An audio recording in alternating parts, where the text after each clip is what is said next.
My dear student, আমার প্রিয় ছাত্রছাত্রী, আমরা ঠিক মিওসিসের প্রথম ক্লাসেই আমরা দেখে নিয়েছি মিওসিস বিভাজন কাকে বলে, মিওসিস বিভাজন কোথায় সংগঠিত হয় এবং মিওসিস বিভাজন কয় প্রকার ও কি কি, এই পর্যায়ে আমরা পড়ে নিয়েছি আমরা মিওসিস বিভাজনের বিভিন্ন পর্যায়গুলি, ভাগগুলি।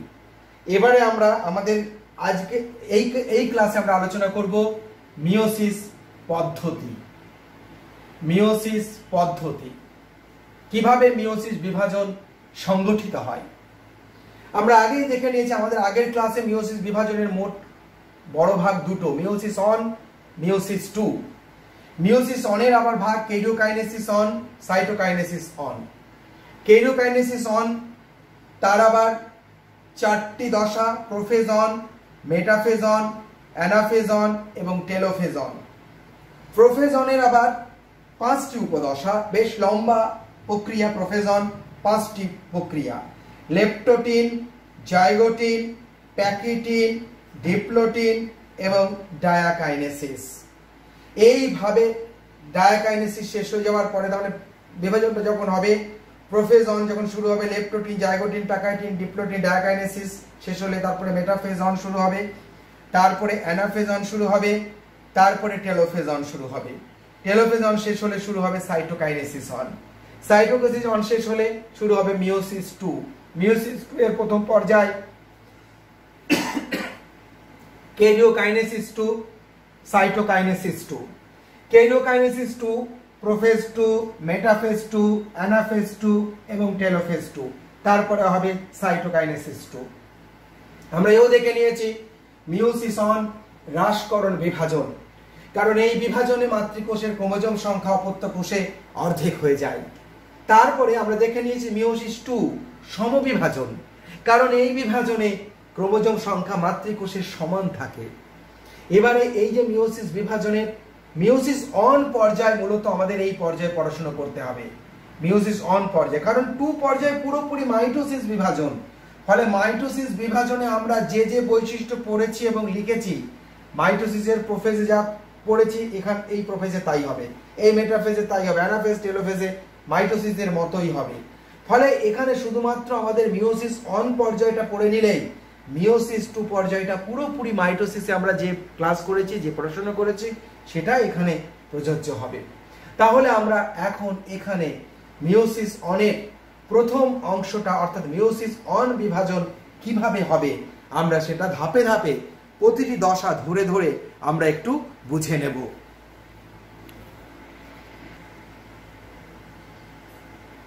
হ্যাঁ, আমরা তাহলে মিওসিস পদ্ধতির বিভিন্ন পর্যায়গুলো আমরা ছকে দেখে নিলাম। এবারে আমরা ছবিটা প্রথমেই আমরা বোর্ডে এঁকে নিয়েছি। আমরা এবারে মিওসিস বিভাজন কিভাবে হয় এই আমাদের আঁকা ছবিগুলো নিয়ে আমরা পর্যায়ক্রমে দেখে নিচ্ছি। ছবিগুলো একটু আগে এঁকে নিয়েছি, সময়টা আমরা একটু বেশি পাবো বলে তাড়াতাড়ি আমরা বিষয়টা শেষ করতে পারবো। সেই কারণে প্রথমে আমাদের দেখা যাক এই যে কোষটি, এই কোষটি বিভাজনের জন্য প্রস্তুত, একটি পরিণত মাতৃকোষ যেটির মিওসিস বিভাজন হবে। আমরা প্রাণীকোষদের দেখছি, প্রাণীকোষের সুগঠিত নিউক্লিয়াস, সাইটোপ্লাজম এবং সেন্ট্রোজোম। উদ্ভিদ কোষ হলে আমরা জানি এই সেন্ট্রোজোমটি থাকে না। বাকি উদ্ভিদ কোষ এবং প্রাণী কোষের বিভাজনের নিয়মগুলি সব একই রকম মোটামুটি। কেরিওকাইনেসিস পর্যায়ের এই সেন্ট্রোজোম এবং বেমতন্তু গঠনের স্থানটা একটু এখানে পার্থক্য রয়েছে উদ্ভিদ কোষ প্রাণী কোষের ক্ষেত্রে, আমরা সেটা আলোচনার মধ্যে চলে যাব, পরে বলবো। সাইটোকাইনেসিস পদ্ধতিটা তো অনেকটাই আলাদা, আমরা সেটা মাইটোসিস বিভাজনের সময় আমরা দেখেছি। আমরা এবারে এই যে কোষটি, মাতৃকোষটি বিভাজিত হবে, প্রথমে প্রোফেজ। প্রোফেজের যে পাঁচটি উপদশা, এটা হচ্ছে প্রোফেজের 1 নম্বর উপদশা, এবং আমরা 1 নম্বর উপদশার নাম কি দিয়েছি, আমরা ছকে পেয়েছি লেপ্টোটিন। লেপ্টোটিন দশাতে কি ঘটে, প্রাণীকোষের সেন্ট্রোজোমটি বিভাজিত হয় দুটো সেন্ট্রিওলে, এবং দুটি সেন্ট্রিওল কোষের দুই মেরুর দিকে যেতে শুরু করে এবং সেন্ট্রিওল থেকে চারিদিকে অ্যাস্ট্রাল রশ্মি, যেটি মাইক্রো টিউবিউল বা অনুনালিকা নিয়ে গঠিত এবং এটির উপাদান টিউবিউলিন প্রোটিন। টিউবিউলিন প্রোটিন ছোট ছোট নল দিয়ে এই অ্যাস্ট্রাল রশ্মি গঠিত মাইক্রোটিউবিউল বা অনুনালিকা এই সেন্ট্রিওল থেকে বিচ্ছুরিত হয় এবং সেন্ট্রিওল দুটি, এই সেন্ট্রিওলটি ক্রমশ এই প্রান্তের দিকে কোষের, এটি এই প্রান্তের দিকে ক্রমশ চলতে শুরু করবে। এই যে নিউক্লিয় জালিকাগুলি, যেটা আমরা আগেই আলোচনা করেছি, এই নিউক্লিয় জালিকা কুণ্ডলীকৃত হয়ে, যেটা আমরা ক্রোমোজোম পড়ার সময় আমরা দেখে নিয়েছি, এটি কুণ্ডলীকৃত হয়ে সুনির্দিষ্ট ক্রোমোজোম গঠন করে। আমরা দেখেছি যে নিউক্লিয় জালিকা, এই নিউক্লিয় জালিকা এইভাবে কুণ্ডলীকৃত হয়ে নিউক্লিওজোম মডেল তৈরি করে যে ক্রোমোজোম তৈরি করে, আমরা সেটা আগেই জেনে নিয়েছি। এইভাবে নিউক্লিয় জালিকা বা ক্রোমাটিন তন্তু ক্রোমোজোম গঠন করেছে। প্রত্যেকটি ক্রোমোজোমের দুটি করে ক্রোমাটিড পরস্পরের সঙ্গে পেঁচিয়ে রয়েছে স্পাইরালাইজেশন পদ্ধতিতে এবং প্রাণীকোষের বেলায় এই ক্রোমোজোমগুলি সেন্ট্রিওল যেদিকে কোষ পর্দার, সেই দিকে ইউ ভাঁজ হয়ে গুচ্ছ তৈরি করে একটা ফুলের তোড়ার মতো অবস্থানে এরা থাকে। এইভাবে এদের থাকাকে বলা হয় বোকে স্টেজ, বোকে দশা। ফুলের তোড়ার মতো দেখায়। এখানে 4টি ক্রোমোজোম রয়েছে। এই যে কালো একটি, আমরা রং দিয়ে যেটা ক্রোমোজোম গুলোকে আমরা এখানে চিহ্নিত করেছি, এখানে মোট 4টি ক্রোমোজোম আমরা এঁকেছি। দুটো সবুজ, এই একটি ক্রোমোজোম, তার দুটি ক্রোমাটিড পরস্পর পেঁচিয়ে রয়েছে। এই একটি ক্রোমোজোম, কালো রং দিয়ে একটি ক্রোমোজোম, এই একটি ক্রোমোজোম। ক্রোমাটিড গুলি পরস্পরের সাথে পেঁচিয়ে রয়েছে, অর্থাৎ ক্রোমোজোম গুলি এইভাবে, তার যে দুটি ক্রোমাটিড, এই একটি ক্রোমাটিড আর এই আর একটি ক্রোমাটিড, এইভাবে পরস্পরের সঙ্গে পেঁচিয়ে রয়েছে। এই একটি ক্রোমাটিড আর এই আর একটি ক্রোমাটিড পরস্পরের সঙ্গে পেঁচিয়ে এখানে অবস্থান করছে। এই পেঁচিয়ে থাকাকে আমরা এর আগেই জেনেছি, একে বলা হয় স্পাইরালাইজেশন। প্যারানমিক এবং প্লেকটোনমিক এই দুটি উপায়ে এরা কুণ্ডলীকৃত হয়। আমরা মাইটোসিস বিভাজন পড়ার সময় সে আলোচনা করেছি। নিউক্লিয় পর্দা এখানে অটুট রয়েছে। উদ্ভিদ কোষ হলে পুরো ব্যাপারটা একই থাকতো, শুধু সেন্ট্রিওল দুই প্রান্তের দিকে সরে যেত না, সেন্ট্রিওল থাকতোই না। লেপ্টোটিনের পরে যে দশা, মিওসিস বিভাজনের প্রোফেজ অন আমরা আলোচনা করছি, সেটাকে বলা হয় জাইগোটিন। জাইগোটিন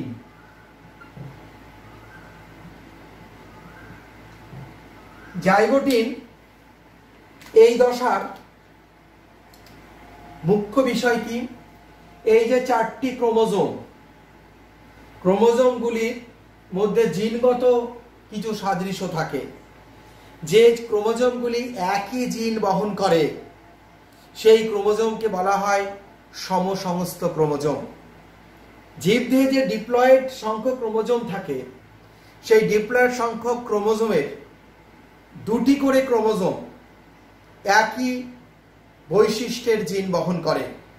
যে ক্রোমোজোমগুলি আকার আকৃতি সেন্ট্রোমিয়ারের অবস্থান অনুযায়ী আকার আকৃতিতে একই রকমের হবে, মেটাসেন্ট্রিক বা সাবমেটাসেন্ট্রিক, অ্যাক্রোসেন্ট্রিক বা টেলোসেন্ট্রিক, আকার আকৃতিতে একই রকমের হবে, এবং যে ক্রোমোজোমগুলি একই জীবের একই বৈশিষ্ট্যের জিন বহন করবে, জিনগুলি বিপরীতমুখী হতে পারে, সেই 2টি করে ক্রোমোজোমকে বলা হয় পরস্পরের সমসংস্থ ক্রোমোজোম বা হোমোলোগাস ক্রোমোজোম।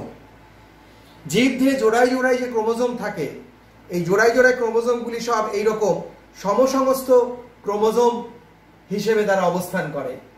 এখানে আমরা যে দুটো 4টে ক্রোমোজোম এঁকেছি, অর্থাৎ দুই জোড়া সমসংস্থ ক্রোমোজোম, এই এক জোড়া সমসংস্থ ক্রোমোজোম, এই এক জোড়া সমসংস্থ ক্রোমোজোম, এই আর এক জোড়া সমসংস্থ ক্রোমোজোমগুলি এখানে একসাথে জট পেকেছিল।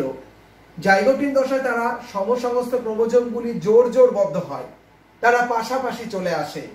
এই ক্রোমোজোম জোড়া এক জোড়া সমসংস্থ ক্রোমোজোম, এই ক্রোমোজোম জোড়া আর এক জোড়া সমসংস্থ ক্রোমোজোম। এই ক্রোমোজোমগুলি একই জীবের একই বৈশিষ্ট্যের জিন বহন করে। জিনগুলি সমধর্মী হতে পারে, বিপরীতধর্মী হতে পারে। এই ক্রোমোজোম জোড়াও একই বৈশিষ্ট্য বহন করে।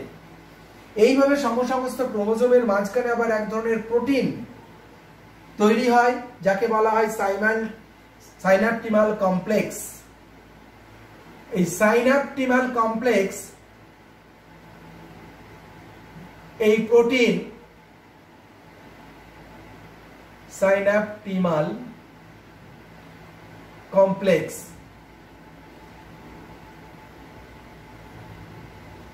এই সাইন্যাপটিমাল কমপ্লেক্স সমসংস্থ ক্রোমোজোমগুলিকে পরস্পরের সঙ্গে জোরবদ্ধ হতে সাহায্য করে এবং একটা আঠালো পদার্থের মতো ক্রোমোজোম সমসংস্থ ক্রোমোজোম জোড়াগুলোকে সংযুক্ত করে দেয়। ক্রোমোজোমের এইভাবে সংঘবদ্ধ হওয়াকে বলা হয় সাইন্যাপসিস।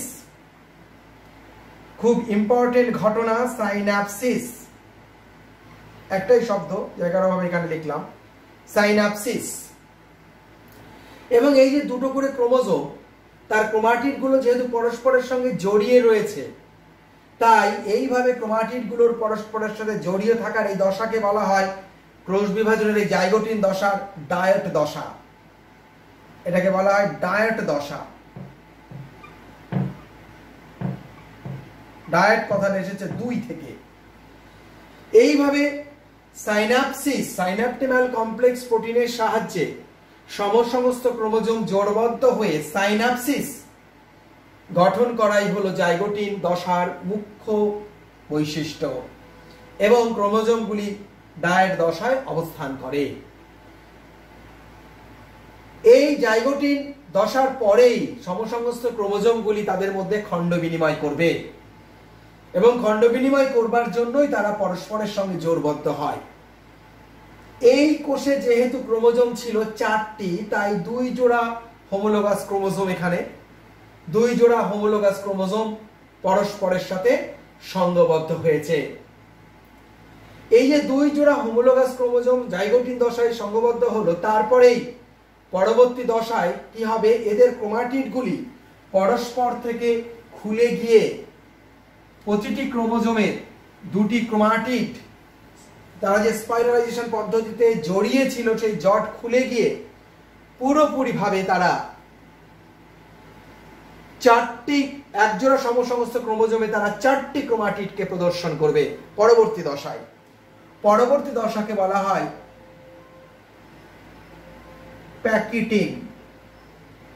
প্যাকিটিন দশা।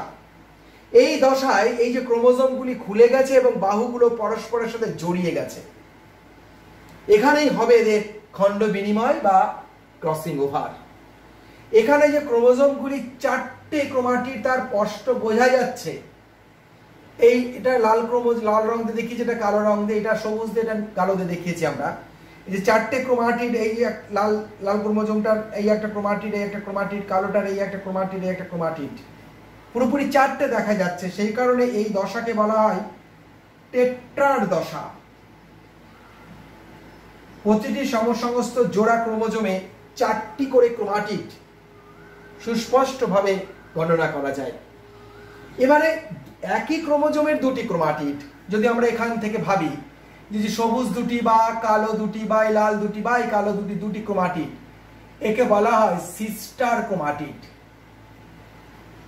সিস্টার ক্রোমাটিড, ভগ্নী ক্রোমাটিড। একই ক্রোমোজোমের খণ্ড দুটোকে বলা হয় সিস্টার ক্রোমাটিড। একই রকম ভাবে সিস্টার ক্রোমাটিড, একই রকম ভাবে দুটি আলাদা জোড়ের ক্রোমোজোম, অর্থাৎ একটি লাল একটি কালো, এই যে একটি লাল একটি কালো, বা এখানে একটি সবুজ একটি কালো, যে রঙটা আমরা দেখিয়েছি, তাকে বলা হয় নন সিস্টার ক্রোমাটিড। নন সিস্টার ক্রোমাটিড। তাহলে আমরা সিস্টার এবং নন সিস্টার দু রকম ক্রোমাটিড পেলাম ক্রোমোজোমের ক্ষেত্রে। হোমোলোগাস জোড়বদ্ধ হোমোলোগাস ক্রোমোজোমের একটি ক্রোমোজোমের দুটি ক্রোমাটিডকে সিস্টার ক্রোমাটিড এবং জোড়বদ্ধ ক্রোমোজোমের দুটি ভিন্ন ক্রোমোজোমের দুটি ক্রোমাটিডকে নন সিস্টার ক্রোমাটিড বলা হয়। এবং আরো দেখছে টেট্রার দশাতে দুটি নন সিস্টার ক্রোমাটিড পরস্পরের সঙ্গে একদম পেঁচিয়ে রয়েছে, পরস্পরের সঙ্গে পুরো পেঁচিয়ে রয়েছে।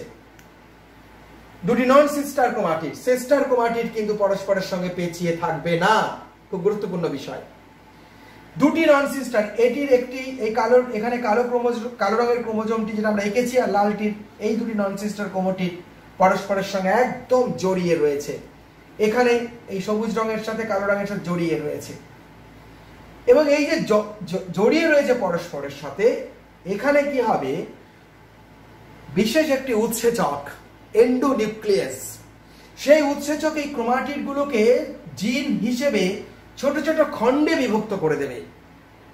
এক একটি ক্রোমাটিড তাতে যতগুলো জিন আছে, 1000টি জিন থাকতে পারে, 950টি জিন থাকতে পারে, জীব ভেদে ক্রোমোজোম ভেদে তার সংখ্যা আলাদা হবে, ততগুলো খণ্ডে খণ্ডে ভেঙে দেবে এন্ডোনিউক্লিয়াস, উৎসেচক ক্রোমাটিড বাহুকে। অর্থাৎ এখানে এরা জোড়বদ্ধ অবস্থায় যখন থাকলো কোষের মধ্যে, এরা আবার ছোট ছোট টুকরোতে টুকরোতে টুকরোতে টুকরোতে কেটে গেল বা ভেঙে গেল, ছোট ছোট টুকরোতে টুকরোতে কেটে গেল বা ভেঙে গেল।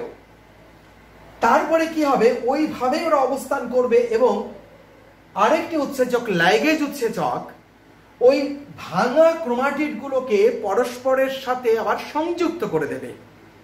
লাইগেজ যখন সংযুক্ত করে দেবে কাটা টুকরোগুলোকে, তখন কি হয়, এখানে রং হিসেবে বলছি, লাল রঙের ক্রোমোজোমের কিছু খণ্ড ওই কালো রঙের বাহুটার সাথে, কালো রঙের ক্রোমোজোমের কিছু অংশ লাল রঙের বাহুটার সাথে যুক্ত হয়ে যায়।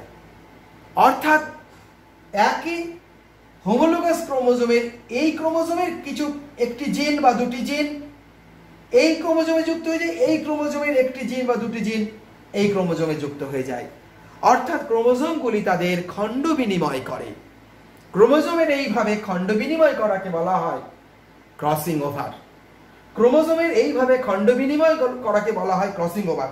আমরা যদি খুব দ্রুত, এখানে যদি আমরা খুব দ্রুত একবার খুব দ্রুত দেখে নিই যে খণ্ড বিনিময় হয়ে চেহারাটা কি দাঁড়াবে, এখানে এই একটা ছবির মাধ্যমে আমরা যদি এখানে দেখে নিই, দেখা যাক এই একটা ক্রোমোজোম আর এই আর একটা ক্রোমোজোম, আমরা রং দিয়ে এখানে সূচিত করেছি ক্রোমোজোম গুলোকে, এখানে রং দিয়ে সূচিত করেছি আমরা ক্রোমোজোম গুলোকে। এই একটা বাহু, এই আর একটা বাহু, একই রকম ভাবে লাল ক্রোমোজোম যেটা, তার এই একটা বাহু,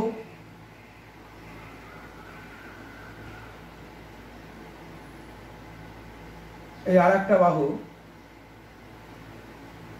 আর এই আর একটা বাহু। খণ্ড বিনিময় করেছে মানে কি হয়েছে, লালটার কিছু খণ্ড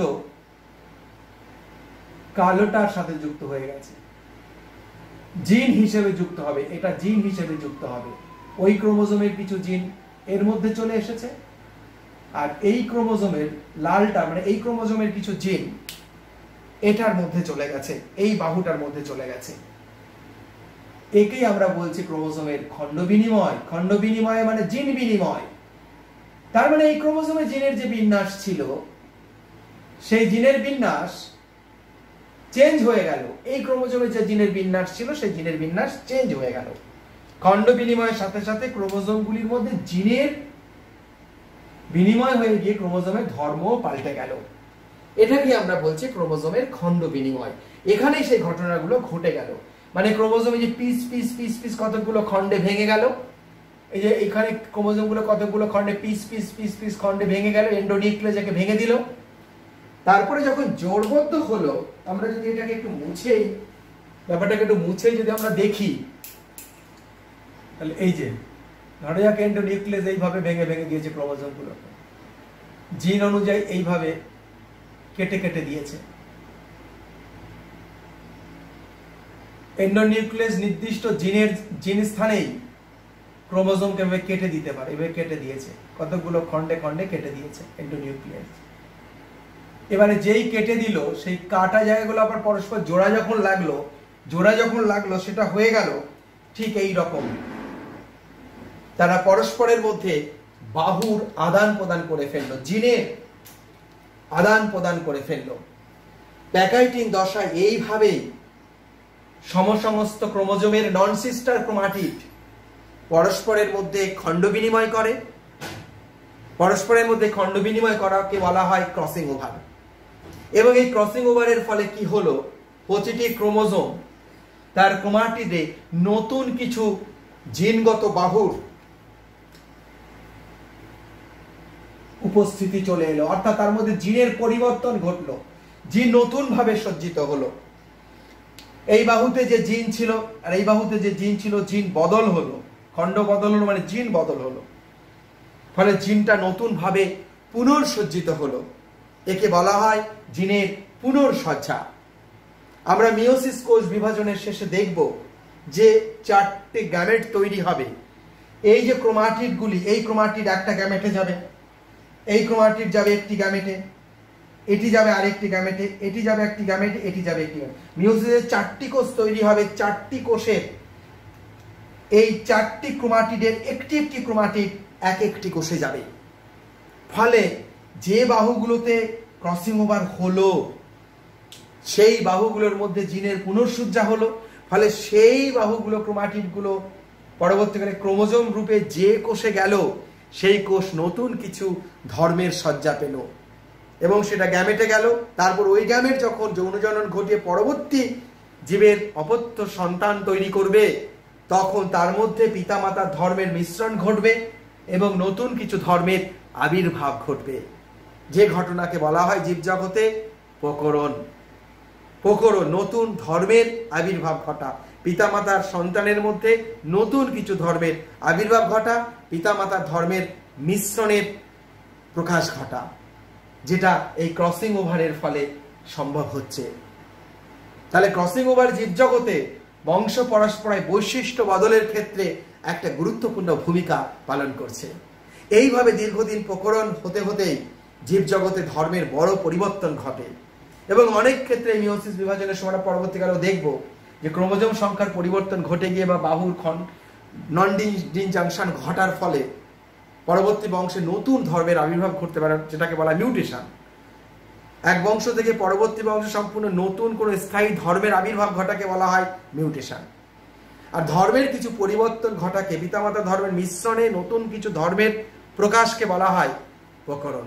এই প্রকরণ এবং মিউটেশনের ফলেই জীবজগতে ঘটে বিবর্তন, জীবজগতে ঘটে বিবর্তন, অর্থাৎ মিওসিসের এই ক্রসিং ওভার খণ্ড বিনিময়ের ফলে যে জিনের পুনঃসজ্জা হচ্ছে, এই পুনঃসজ্জার ফলে জীবজগতে পরপর বংশ পরম্পরায় প্রকরণ ঘটে, মিউটেশন ঘটতে সাহায্য করে এবং কালক্রমে তা বিবর্তন ঘটতে সাহায্য করে। খুবই গুরুত্বপূর্ণ এর তাৎপর্য। এখানে যে ক্রসিং ওভার হয়েছে আমরা মূলত দেখিয়েছি দুটো হোমোলোগাস ক্রোমোজোমের একটি একটি বাহুতে ক্রসিং ওভার। এই রকমও ক্রসিং ওভার হতে পারে, আবার কখনো কখনো ক্রসিং ওভার হতে পারে সম্পূর্ণ 4টি বাহুর মধ্যে। আবার বলি, এই জায়গাটাকে আবার আমি একটু রিপিট করি। ক্রসিং ওভার ঘটতে পারে ক্রোমোজোমে 2টি বাহুর মধ্যে, আবার ক্রসিং ওভার ঘটতে পারে ক্রোমোজোমের সমসমস্ত ক্রোমোজোমের 4টি ক্রোমাটিডের মধ্যেই। এই দুই রকম ভাবে ক্রসিং ওভার ঘটতে পারে। ক্রসিং ওভার যখন ক্রোমোজোমের 2টি নন সিস্টার ক্রোমাটিডের মধ্যে ঘটবে, 2টি নন সিস্টার ক্রোমাটিডের মধ্যে ঘটবে, তখন তাকে বলা হয় রেসিপ্রোকাল ক্রসিং ওভার। আর যখন এই ক্রসিং ওভারে যে এই দুটির মধ্যে আবার এই দুটি ক্রোমাটিডে যদি এই দুটি পরস্পরের ক্রসিং ওভার ঘটে তখন তাকে বলে কমপ্লিমেন্টারি ক্রসিং ওভার। তাহলে রেসিপ্রোকাল ক্রসিং ওভার এবং কমপ্লিমেন্টারি ক্রসিং ওভার এই দুই রকমের ক্রসিং ওভার আমরা দেখতে পাই মিওসিস বিভাজনের সময়, যেটা খুবই গুরুত্বপূর্ণ ভূমিকা পালন করে জীবজগতে প্রকরণ এবং বিবর্তন ঘটার ক্ষেত্রে। আমরা রেসিপ্রোকাল এবং কমপ্লিমেন্টারি আরেকবার আলোচনা করি। সমস্ত ক্রোমোজোমের একজোড়া ক্রোমাটিডের মধ্যে, যেটা আমরা ছবিতে এঁকেছি, যদি খণ্ড বিনিময় হয় তাকে বলে রেসিপ্রোকাল ক্রসিং ওভার। আর নন সিস্টার একজোড়া হোমোলোগাস ক্রোমোজোমের দুই জোড়া নন সিস্টার ক্রোমাটিডের মধ্যে, মানে 4টি ক্রোমাটিডের মধ্যে যদি ক্রসিং ওভার ঘটে তখন তাকে বলে কমপ্লিমেন্টারি ক্রসিং ওভার। দুই রকম ক্রসিং ওভারই ঘটে থাকে। আমরা এখানে শুধুমাত্র রেসিপ্রোকাল ক্রসিং ওভারেরই চিত্র দিয়ে দেখিয়েছি। তাহলে প্যাকাইটিন দশায় যে ঘটনাগুলো ঘটে আমরা বুঝে নিলাম। এরপরে আমরা প্যাকাইটিন দশার পরবর্তী দশাতে আসব, যে দশাকে বিজ্ঞানীরা নামকরণ করেছেন বা আমরা আগেই জেনে এসেছি, যে দশার নাম হচ্ছে ডিপ্লোটিন। ডিপ্লোটিন, মিওসিস অনের ডিপ্লোটিন। ডিপ্লোটিনে কি হচ্ছে, দুটি সেন্ট্রোজোম দুই প্রান্তে চলে গেছে। অর্থাৎ এখানেও আমরা যেটা দেখেছি, এখানে এই যে সেন্ট্রিওল এই পাশে চলে গেছে, এই সেন্ট্রিওল এই পাশে চলে গেছে, দূরে সরছে, দুই মেরুর দিকে যাচ্ছে, যেটা এখানে দেখেছিলাম আমরা। এখানে দেখেছিলাম আমরা এই সেন্ট্রিওল দুই দিকে সরছে, ক্রমান্বয়ে সরতে থাকছে। আচ্ছা, এখানে আমরা ডিপ্লোটিনের যেটা দেখবো, সেন্ট্রোজোম মোটামুটি দুই প্রান্তের দিকে চলে গেছে, অপত্য সেন্ট্রোজোম বা সেন্ট্রিওল দুটি প্রান্তের দিকে চলে গেছে। এখানে যে সমসংস্থ ক্রোমোজোম পরস্পর টাইট ভাবে যুক্ত ছিল, এর পরে কি হবে, খণ্ড বিনিময় হয়ে যাওয়ার পরেই এই ক্রোমোজোমটা এই দিকে সরতে শুরু করবে, এই ক্রোমোজোমটা এই দিকে সরতে শুরু করবে, ক্রোমোজোমগুলি পরস্পর থেকে দূরে সরতে শুরু করবে। ফলে কি হবে, প্যাঁচে টান খাবে, এই ক্রোমোজোম এই দিকে সরতে শুরু করবে, এগুলো এইভাবে সরতে শুরু করবে। ফলে প্যাঁচে টানকে প্যাঁচটা এই দিক থেকে খুলতে যাবে, আর এটা এই দিক থেকে বাইরে থেকে খুলবে, মানে ভেতরের দিক থেকে প্যাঁচটা বাইরের দিকে খুলতে যাবে। এইভাবে এই দুটো পরস্পর থেকে ক্রোমোজোমের পরস্পর দূরে সরে যাবে। আর সেন্ট্রিওল দুটি, সেন্ট্রোজোম, এই যে সেন্ট্রোমিয়ার দুটি পরস্পর থেকে দূরে সরে যাবে, সেন্ট্রোমিয়ার দুটি পরস্পর থেকে দূরে সরে যাবে। আর ক্রোমোজোমের এই প্যাঁচ এই ভেতরের থেকে বাইরের দিকে যেতে শুরু করবে, ভেতরের থেকে বাইরের দিকে এই খুলতে শুরু করবে। যেটা আমরা ডিপ্লোটিনে এসে দেখবো, অনেকটা প্রান্তের দিকে চলে গেছে, এই খোলাটা দূরে সরতে শুরু করেছে, তাই এখন আরো দূরে সরবে। ডিপ্লোটিন দশার পরে আরো দূরে সরবে এবং তার পরবর্তী শেষ দশায় সম্পূর্ণ দুই প্রান্তে চলে যাবে। এইভাবে দূরে সরার ফলে এখানে যেখানে যেখানে ক্রসিং ওভার ঘটেছে সেই জায়গাতে ক্রোমোজোম গুলোকে এক্স এর মতো দেখাচ্ছে। এই যে প্যাঁচটা খেয়েছে, এখান থেকে যদি আমরা এইটুকু ধরি, ক্রোমোজোম এইটুকু ধরি, আমরা একটা এক্স এর মতো দেখাচ্ছে। এখানে যদি ধরি, এইটুকুতে একটা এক্স এর মতো দেখাচ্ছে, আবার এইটুকুতে আর একটা এক্স এর মতো দেখাচ্ছে। যতগুলো পয়েন্টে ক্রসিং ওভার হয়েছে এবং দূরে সরার ফলে এখানে যতগুলো পয়েন্টে ক্রসিং ওভার হয়ে আছে, ততগুলো পয়েন্টে ক্রোমোজোমটাকে এক্স এর মতো দেখাবে। এই যে একটা এক্স এর মতো দেখাচ্ছে এইটুকুতে, আবার এইটা একটা এক্স এর মতো দেখাচ্ছে। এইভাবে যে এক্স এর মতো আকার ধারণ করলো, এইগুলোকে বলা হয় কাইজামা। এই কাইজামা গঠনই ডিপ্লোটিন দশার প্রধান ঘটনা। কাইজামা, ডিপ্লোটিনের প্রধান বৈশিষ্ট্য হচ্ছে কাইজামা। ওখানে যেমন কাইজামা হয়েছে, এখানে ওই যে এই যে পেছনে যেটা কাইজামা গঠন করেছে। কাইজামা যতগুলি পয়েন্টে ক্রসিং ওভার হবে, ততগুলি পয়েন্টে একটা একটা এক্স অক্ষরের মতো দেখাবে দুটো বাহুকে, ততগুলো কাইজামা পয়েন্ট দেখা যাবে। এটা এই ডিপ্লোটিন দশায় কাইজামা গুলো সুস্পষ্ট হয়, যেহেতু ক্রোমোজোম গুলো পরস্পর থেকে দূরে সরতে শুরু করে। ডিপ্লোটিনের পরেই হচ্ছে ডায়াকাইনেসিস। ডায়াকাইনেসিস, ডায়াকাইনেসিস, জায়গাটা একটু ওখানে কম, ছবিটা আগে এঁকেছি বলে। ডায়াকাইনেসিস, ডায়াকাইনেসিসে আমরা কি দেখতে পাচ্ছি, এই ক্রোমোজোম আরো দূরে সরে গেছে, ক্রোমোজোম আরো দূরে সরে গেছে এবং একেবারে প্রান্তে চলে গেছে বাহুটা। এই যে এই ক্রোমোজোম সবুজটা দিকে সরেছে, কালোটা এদিকে, লালটা এদিকে, একদম প্রান্তে চলে গেছে। এখানে আমাদের আরেকটা ক্রোমোজোমকে এঁকে দিতে হবে।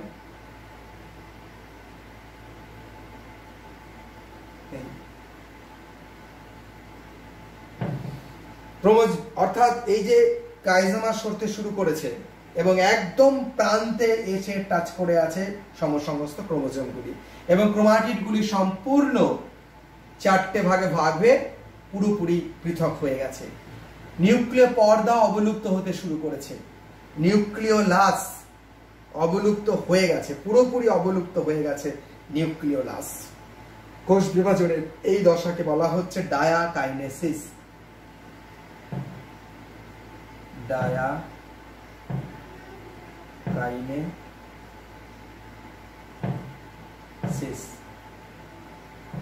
ডায়াকাইনেসিস একদম লেপ্টোটিন, জাইগোটিন, প্যাকেটিন, ডিপ্লোটিন এবং ডায়াকাইনেসিস দিয়ে শেষ হলো প্রোফেজ অন। এরপরে শুরু হবে পরবর্তী যে বিভাজনের দশা, তাকে বলা হয় মেটাফেজ অন। মিওসিস বিভাজনের প্রোফেজ, তার পরবর্তী দশা মেটাফেজ। Metaphase on. মেটাফেজ অনে কি হবে? মেটাফেজ অন আমরা এখানে দেখতে পাচ্ছি। মেটাফেজ অনে কি হবে? এই ক্রোমোজোমগুলো একদম বিষুব রেখা বরাবর সজ্জিত হবে। ক্রোমোজোমের দুই প্রান্ত থেকে বেমতন্তু গঠিত হবে। বেমতন্তু, এই যে বেমতন্তু গঠিত হয়েছে। বেমতন্তু ক্রোমোজোমের কাইনেটোকোরে এসে যুক্ত হবে। ক্রোমোজোমের কাইনেটোকোরে এসে বেমতন্তু যুক্ত হয়েছে। আর কি দেখতে পাচ্ছি আমরা? কিছু বেমতন্তু, এই বেমতন্তুটা ক্রোমোজোমের কাইনেটোকোরে এসে যুক্ত হয়েছে, তাই এটা হলো বেমতন্তু এবং এই বেমতন্তুর নাম ক্রোমোজোমীয় বেমতন্তু। আর এই যে বেমতন্তু এই প্রান্ত থেকে একদম এই প্রান্ত পর্যন্ত চলে এসেছে, এই বেমতন্তুকে বলে অবিচ্ছিন্ন বেমতন্তু। আর একেবারে মাথায় ছোট ছোট যে অ্যাস্ট্রাল রশ্মিগুলো রয়েছে, অ্যাস্ট্রাল রশ্মিগুলো বেমতন্তুরই অংশ। এটাও বেমতন্তুরই একটা ভাগ আমরা বলতে পারি, অ্যাস্ট্রাল রশ্মি। তাহলে বেমতন্তু এখানে আমরা তিন রকম দেখতে পাচ্ছি, অ্যাস্ট্রাল রশ্মি বেমতন্তু, ক্রোমোজোমীয় বেমতন্তু এবং অবিচ্ছিন্ন বেমতন্তু। একদম এই প্রান্ত থেকে এই প্রান্ত পর্যন্ত রয়েছে অবিচ্ছিন্ন বেমতন্তু। আর মাঝে এগুলো রয়েছে সব ক্রোমোজোম অবস্থান করছে। আর দুই প্রান্তে রয়েছে সেন্ট্রিওল, দুই প্রান্তে সেন্ট্রিওল রয়েছে। তাহলে আমরা যদি ক্রোমোজোম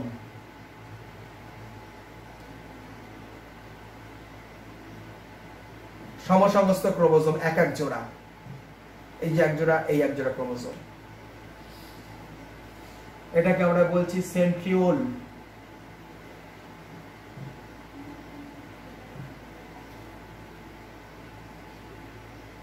ক্রোমোজোমগুলি কোষের একদম বিষুব রেখা বরাবর সজ্জিত হয়েছে। তারপরে কি হবে? বেমতন্তু সংকুচিত হতে শুরু করবে। এই বেমতন্তু এই দিকে সংকুচিত হতে শুরু করবে, এই বেমতন্তু এই দিকে সংকুচিত হতে শুরু করবে। বেমতন্তু সংকুচিত হতে শুরু করবে যেই, অমনি ক্রোমোজোমগুলো দুই প্রান্তের দিকে সরতে শুরু করবে। এই ক্রোমোজোম এই দিকে সরে যাচ্ছে, এই দিকে সরে যাচ্ছে, এই ক্রোমোজোম এই দিকে সরে যাচ্ছে এই প্রান্তের দিকে। ফলে এই ক্রোমোজোম ছিল কটি? চারটি। দেখো ক্রোমোজোম এখানে হয়ে যাচ্ছে, এদিকে দুটো যাচ্ছে, এদিকে দুটো যাচ্ছে, হাফ হাফ হয়ে যাচ্ছে। অর্ধেক ক্রোমোজোম এদিকে যাচ্ছে, অর্ধেক ক্রোমোজোম এই দিকে যাচ্ছে। আমরা মাইটোসিস বিভাজনে দেখেছিলাম প্রতিটি ক্রোমোজোমের সঙ্গে বেমতন্তু এসে যুক্ত হয়েছে। মাইটোসিস বিভাজনে এখানে যদি চারটে ক্রোমোজোম থাকতো, আর আমরা দেখতাম, আমরা দ্রুত যদি একটা ছবি দিয়ে দেখে নিই, যে চারটে ক্রোমোজোম যদি থাকতো, এই একটা ক্রোমোজোম, এই একটি ক্রোমোজোম, এই একটি ক্রোমোজোম, এই একটি ক্রোমোজোম, চারটে ক্রোমোজোম যদি থাকতো, এই পাশ থেকে বেমতন্তু এসে চারটেতেই যুক্ত হতো, এই পাশ থেকে বেমতন্তু এসে ও চারটেতেই যুক্ত হতো। এবং তারপর কি হতো? এই ক্রোমোজোম প্রত্যেকটা ভেঙে যেত, প্রত্যেকটা ক্রোমোজোম ভেঙে গিয়ে এ পাশে যেত চারটে ক্রোমাটিড, এ পাশে আসতো চারটে ক্রোমাটিড, অর্থাৎ দুদিকেই চারটে করে ক্রোমাটিড যেত। দুদিকেই চারটে করে ক্রোমাটিড যাওয়ার ফলে কি হতো? ক্রোমোজোমের সংখ্যা ঠিক থাকতো, ক্রোমোজোমের সংখ্যা পাল্টে যেত না। এদিকেও চারটে ক্রোমোজোম থাকতো, কারণ ওই ক্রোমাটিডই অপত্য ক্রোমোজোমে পরিণত হতো, এদিকেও চারটে ক্রোমোজোম থাকতো। ফলে ক্রোমোজোম সংখ্যা সেই 2n = 4ই থাকতো যদি এটা বিভাজনটা হতো মাইটোসিস। কিন্তু মিওসিসে কি হলো? এখানে যেহেতু বেমতন্তু মিওসিসের মেটাফেজ দশায়, মেটাফেজ অনে যেহেতু বেমতন্তু অর্ধেক এপাশের সঙ্গে যুক্ত হলো আর অর্ধেক এপাশের সাথে যুক্ত হলো, অর্ধেক অর্ধেক বেমতন্তু যেহেতু যুক্ত হলো, সেই জন্য এদিকে অর্ধেক ক্রোমোজোম চলে গেল, এদিকে অর্ধেক ক্রোমোজোম চলে গেল। প্রতিটি ক্রোমোজোমের সাথে দুদিক থেকে এখানে বেমতন্তু এসে যুক্ত হলো না, যেটা আমরা দেখলাম মেটাফেজ অনের প্রধান ঘটনা। আর অ্যানাফেজে গিয়ে দেখলাম ওই ক্রোমোজোম এবার হাফ হাফ হয়ে যাচ্ছে, এদিক চারটের এদিকে দুটো যাচ্ছে, এদিকে দুটো যাচ্ছে, যেটা মাইটোসিস বিভাজনের সময় হতো না। মাইটোসিস বিভাজনের সময় যেহেতু মাইটোসিসের মেটাফেজে যেহেতু প্রতিটি ক্রোমোজোমের সাথে বেমতন্তু যুক্ত হতো, তাই অর্ধেক অর্ধেক যেত দুদিকে। খুব গুরুত্বপূর্ণ বিষয় এটা একটা। তাহলে আমরা এখানে যেটা পেলাম, এই ছবিটা আমরা আবার অপসারণ করলাম। অ্যানাফেজে যেটা আমরা পেয়ে গেলাম, তাহলে আমরা একটু লেবেল করে নিই।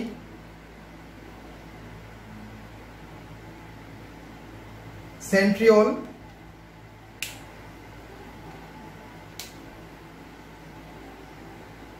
সেন্ট্রিওল এটি পরবর্তীকালে সেন্ট্রোজোম তৈরি করবে। এটি অবিচ্ছিন্ন বেমতন্তু, যেটা আমরা এতক্ষণ আলোচনা করছিলাম, অবিচ্ছিন্ন বেমতন্তু, যেটা একদম এই প্রান্ত থেকে এই প্রান্ত পর্যন্ত বিস্তৃত, এখানেও রয়েছে। এটি ক্রোমোজোমীয় তন্তু, ক্রোমোজোমীয় বেমতন্তু।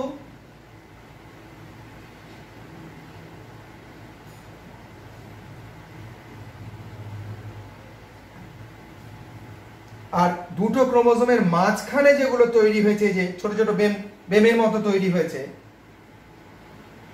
এগুলোকে বলা হয় স্টেম বডি। এগুলোকে বলা হয়, এখন বলা হয় অ্যানাফেজে ইন্টারজোনাল তন্তু।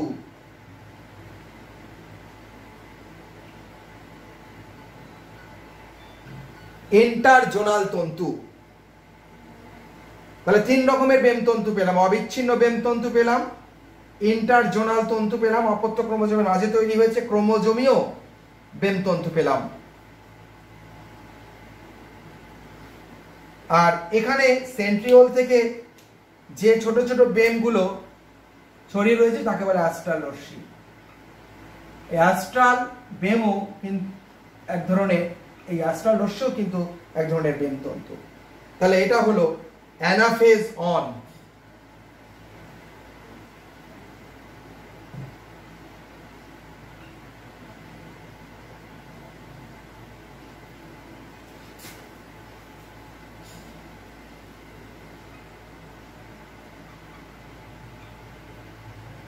Anaphase on.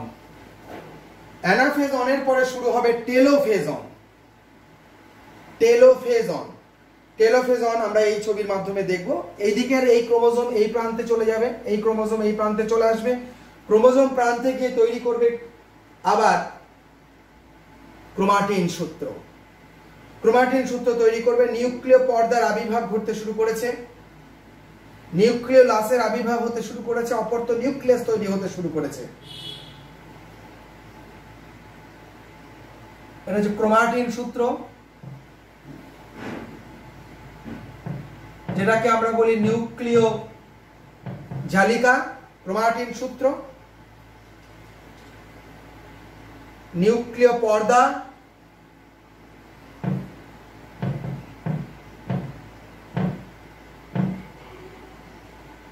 নিউক্লিয় পর্দা, এই যে মাঝখানে তৈরি হয়েছে এটাকে বলে স্টেম বডি।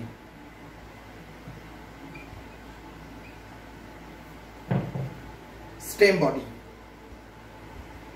দুটো অপত্য নিউক্লিয়াস তৈরি হতে শুরু করেছে, নিউক্লিয় পর্দার আবির্ভাব হতে শুরু করেছে। সেই সঙ্গে সঙ্গে সাইটোকাইনেসিস শুরু হয়েছে, ক্লিভেজ। আমরা মাইটোসিস বিভাজনের সময় দেখেছি প্রাণীকুশ সাইটোকাইনেসিস ক্লিভেজের মাধ্যমে হয়। ক্লিভেজ শুরু হতে শুরু করেছে মাঝখানে খাঁজ তৈরি হয়ে, এবং তারপরের ছবিতে আমরা দেখতে পেয়েছি খাঁজ অনেক ভেতরের দিকে ঢুকে গেছে, অর্থাৎ সাইটোকাইনেসিস হচ্ছে প্রাণীকোষের বেলায়। ক্যারিওকাইনেসিস অন শেষ হতে হতেই সাইটোকাইনেসিস অন শুরু হয়ে গেছে। এখানে নিউক্লিয় পর্দার পুরোপুরি আবির্ভাব ঘটে গেছে, নিউক্লিয় পর্দা সম্পূর্ণ তৈরি হয়ে গেছে। নিউক্লিওলাস তৈরি হয়ে নিউক্লিওজালিকা অপত্য নিউক্লিয়াস সুগঠিত তৈরি হয়ে গেছে। অপত্য নিউক্লিয়াস,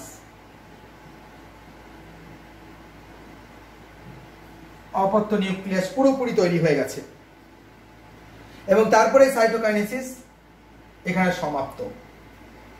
তার মানে এই দুটো পর্যায়কে আমরা বলবো টেলোফেজ অন।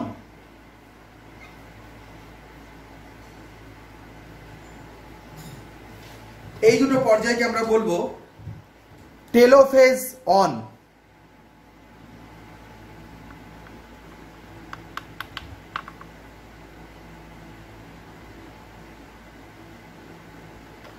টেলোফেজ অনে আমরা প্রথমে দেখলাম অপত্য নিউক্লিয়াস তৈরি হতে শুরু করলো, তারপরে এখানে অপত্য নিউক্লিয়াস পুরোপুরি তৈরি হয়ে গেল এবং তারপরে আমরা দেখলাম সম্পূর্ণ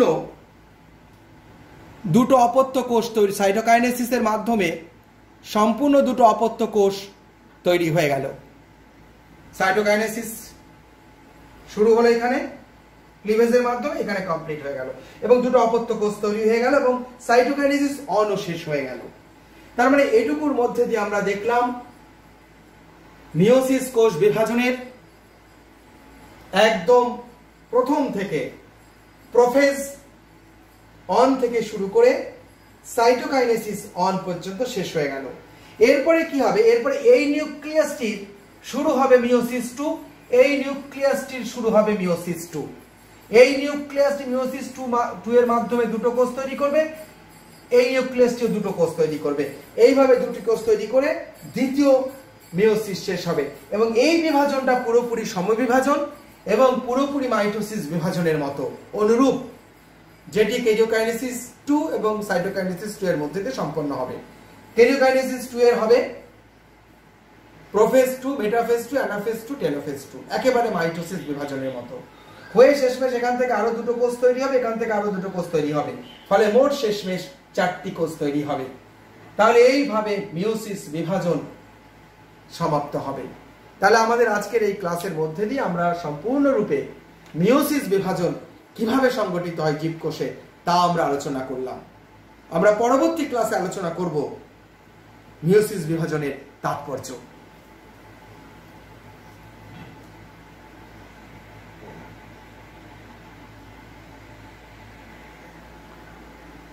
আমরা তাহলে এতক্ষণের এই দীর্ঘ আলোচনায় মিওসিস বিভাজন পদ্ধতিটা গোটা আলোচনা করে নিলাম।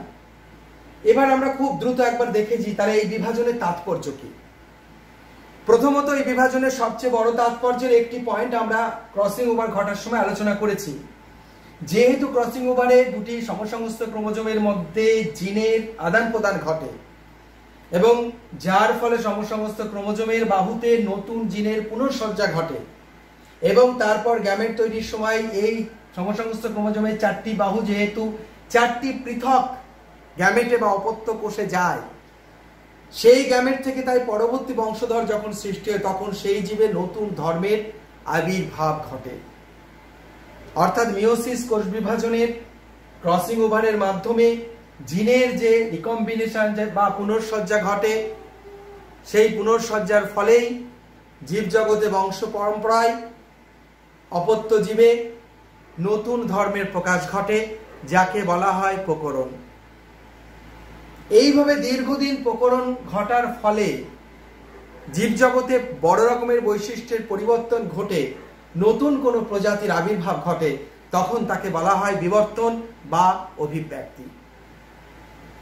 এছাড়া মিওসিস বিভাজনের সময় আরেকটি বড় তাৎপর্য, যেহেতু অপত্য কোষে ক্রোমোজোম সংখ্যা অর্ধেক হয়ে যাচ্ছে, তাই মিওসিস কোষ বিভাজন যখন গ্যামেট মাতৃকোষে হয় তখন অপত্য গ্যামেটে ক্রোমোজোম সংখ্যা হয়ে যায় হ্যাপ্লয়েড। ফলে সেই হ্যাপ্লয়েড গ্যামেট শুক্রাণু এবং ডিম্বাণুর মিলনের ফলে পরবর্তী যে অপত্য জীব তৈরি হয় তাতে আবার ক্রোমোজোম সংখ্যা ওই জীবের যে ডিপ্লয়েড সংখ্যা, ধ্রুবক সংখ্যা, সেই সংখ্যায় ফিরে আসে। যেমন আমরা মানুষের ক্ষেত্রে যেটা উদাহরণ দিয়ে বোঝার চেষ্টা করি, মানুষের প্রতিটি কোষে ক্রোমোজোম সংখ্যা 46। তাহলে মিওসিস কোষ বিভাজন হয়ে যখন পুংগ্যামেট, শুক্রাণু, স্ত্রী গ্যামেট, ডিম্বাণু তৈরি হবে, সেখানে ক্রোমোজোম সংখ্যা হবে 23টি করে, 46-এর অর্ধেক 23টি করে। তাহলে ডিম্বাণু এবং শুক্রাণুতে ক্রোমোজোম সংখ্যা মানুষের ক্ষেত্রে 23টি করে। যেহেতু জননমাতৃ কোষে ছিল 46টি, মিওসিস কোষ বিভাজনের মাধ্যমে ডিম্বাণু এবং শুক্রাণু তৈরি হয় মানুষের দেহে, তার ক্রোমোজোম সংখ্যা 23টি। সেই 23টি ক্রোমোজোম বিশিষ্ট ডিম্বাণু এবং শুক্রাণু পরস্পরের সাথে মিলিত হয়ে যখন পরবর্তী অপত্য জীবের সন্তানের জাইগোট তৈরি করবে, তাতে আবার 23টি ক্রোমোজোম মিলে আবার 46টি ক্রোমোজোমের আবির্ভাব ঘটে যাবে। অর্থাৎ ক্রোমোজোম সংখ্যা আবার 46 হয়ে যাবে। 23 আর 23 যোগ হয়ে 46। অর্থাৎ ওই জীবটি আবার মানুষের যে ধ্রুবক ক্রোমোজোম সংখ্যা, সেই ধ্রুবক ক্রোমোজোম সংখ্যায় ফিরে আসবে। খুবই গুরুত্বপূর্ণ এই ঘটনাটি। এর ফলে কি হয়, জীব জগতে বংশ পরম্পরায় ক্রোমোজোম সংখ্যা ধ্রুবক থেকে যায়, যে সমস্ত জীব যৌন জননের মাধ্যমে বংশ বিস্তার করে। এছাড়া মিওসিস কোষ বিভাজনের ফলে যেহেতু ক্রোমোজোম সংখ্যা হ্যাপ্লয়েড হয়, সেই জন্য মিওসিস কোষ বিভাজনের জন্য জীবের জীবনে দুটো পর্যায় আসে, হ্যাপ্লয়েড দশা, ডিপ্লয়েড দশা। এই হ্যাপ্লয়েড দশা, ডিপ্লয়েড দশার চক্রাকার আবর্তনকে বলা হয় জনুক্রম। অর্থাৎ জীব দেহে বা জীবন চক্রে জীবের এক বংশ থেকে পরবর্তী বংশ পর্যায়ক্রমে যে জীবের জীবনকাল যায়, সেই জীবনকালে হ্যাপ্লয়েড এবং ডিপ্লয়েড দশার যে চক্রাকার আবর্তন ঘটে, যাকে বলে জনুক্রম, সেই জনুক্রম ঘটে মিওসিস বিভাজনের জন্য সব জীবের ক্ষেত্রে। ফলে মিওসিস বিভাজনের জন্য আরো একটি গুরুত্বপূর্ণ তাৎপর্য হলো এই জনুক্রম বজায় থাকা। তাহলে সব মিলিয়ে মিওসিস বিভাজন জীবজগতের ক্ষেত্রে খুবই গুরুত্বপূর্ণ ভূমিকা পালন করছে। এই তাৎপর্যগুলি আমরা খুব ভালোভাবে পড়ে ফেলবো। তাহলে মিওসিস বিভাজন থেকে আমাদের প্রচুর প্রশ্ন হতে পারে, প্রচুর বড় একটা বিষয়, খুব ভালোভাবে পড়বে এবং তাৎপর্যটা ভালোভাবে পড়বে। তবে দশম শ্রেণীতে, এখানে খুব গুরুত্বপূর্ণ, মন দিয়ে শুনবে, আমরা যে দশম শ্রেণীর ক্লাস করছি, দশম শ্রেণীতে এই মিওসিস বিভাজনের পদ্ধতি খুব ডিটেলস ভালোভাবে আমাদের না পড়লেও চলবে, মোটামুটি বুঝে নিলেই হবে। দশম শ্রেণীতে মিওসিস বিভাজনের পদ্ধতি থেকে কোনো প্রশ্ন আসে না। সাধারণত তাৎপর্য, কোথায় ঘটে, কাকে বলে, মূল বৈশিষ্ট্য কি, আর এখানে যে ক্রসিং ওভার এবং কাইজোমা ঘটেছে সেটা কখন ঘটে, এরকম ছোট ছোট কিছু ছোট প্রশ্নের আমরা সম্মুখীন হব এই জায়গা থেকে। তাহলে সমগ্র মিওসিস বিভাজন খুব ভালোভাবে পড়ে ফেলবে। আমাদের পরবর্তী আলোচনা আমরা করব জনন নিয়ে।